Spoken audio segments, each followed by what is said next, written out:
walking towards this direction, this sort of right brain direction if you're right-handed, left brain direction if you're left-handed, maybe this walking towards this area, you're going to experience a consciousness is going to tell you that it's bad to do a lot of things, and basically even more importantly to not follow directions.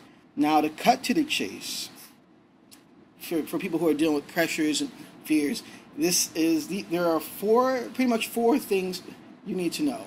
There are basically four things you need to know. First, and the absolute most valuable thing you need to know is that fear is a creature. Fear does not originate in the objective being of man. The objective idea created by divine mind it is not subject to fear. Fear does not, no matter what you're told, forget it. All has been a lie. Fear does not originate in man, in thought. It visits. It's like a presence. It is a presence. It is a creature. It is that antichrist, that mesmerism. That's what it is. It is a separate thing. It's because it can touch you. There's nothing that can touch you. It has to be seen and understood that fear is a separate thing. God has not given man the spirit of fear, but of calm and of a sound mind and so forth, however the regional interpretation goes. You go read it. You know it. It's absolutely untrue. Fear is absolutely not a component of human existence. People who have climbed mountains and not even having turned to any religion has understood this, because this is an absolute truth. For teenagers, please know, when you're walking over and you see a kid who makes you feel uncomfortable for no apparent reason, or you have strange anxieties in the presence of maybe teachers, or even girls' anxieties being like just an odd nervousness, it's fear trying to break in to your being. And when fear settles in, it takes control. And it's not yours. Fear is something you do walk through because it is separate.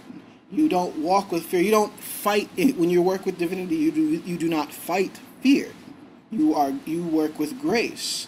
So you work with the alignment of God. How do you do that? Well, how do you suppress fear? It's not a matter of sort of just, it's a matter of acknowledging what fear is. It's a matter of acknowledging that fear is a separate being, a separate identity. I say being because it is a being. It is a creature. It's like unto an animal.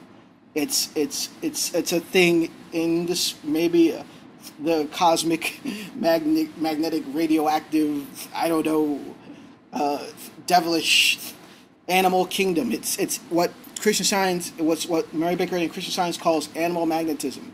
It is literally an animal. It is literally a creature, not like a dog, something entirely different. It's a complete, utter species that breeds and fornicates and spreads itself the way any other creature would. It is something, and you can feel it because you're feeling it. It is that. Now, in Christian Science, we don't say that things are there. We do that for a very reason, because they do not exist in your creation. It's not in your blueprint for fear to exist. That is absolutely true. But what is not translated is that, so then why do you feel it? It's not yours. This is what has to be taught. And if it's better understood, it has to be said because it is absolutely separate. I have to reiterate the point: the separation of man's being and the subjective state of fear, the subjective projection of fear, the suggestion of fear. The fear is not just a suggestion; it is a separate entity. That feeling, that quaking, that headache, that pressure, that anger, that burning in your head, that feeling on your cheek, that electricity that circles all around is the entry of fear. Fear being a creature, what does fear do? Fear creates disease. Fear creates, not anxiety is one thing. Be happy if you have a terrible headache or terrible anxiety. Do not put drugs in there. This is why. Because if you do, You have not not as no, there should be no confusion. You're not submitting to mortal mind so much as what we call Christian. You're not submitting to something. You're not giving up something so much as you're allowing yourself to become passive. You're taking something so that you can become passive. Fear transmits itself better throughout the body during sleep and cold. Thinking in terms of that, if you do anything to dull the senses, to relax any of your defenses, any of your natural defenses, any of your consciousness, like if you wake up in a cold sweat at night, pray because you are being attacked. People work. They have lives. They go out. They do things. They eat. They sleep. They talk to people. And hell truly is other people. Now, what is happening with fear?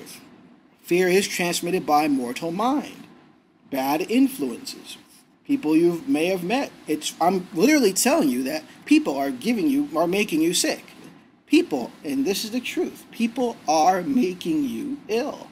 People, humans, brothers, sisters, mothers, parents, friends, so-called, are the ones who are making you sick, whether in a group or whether at a distance, and usually at night. How does this work? Through willpower. Willpower being the Antichrist, being mesmerism, being hypnotism, being animal magnetism, being electromagnetic, whatever.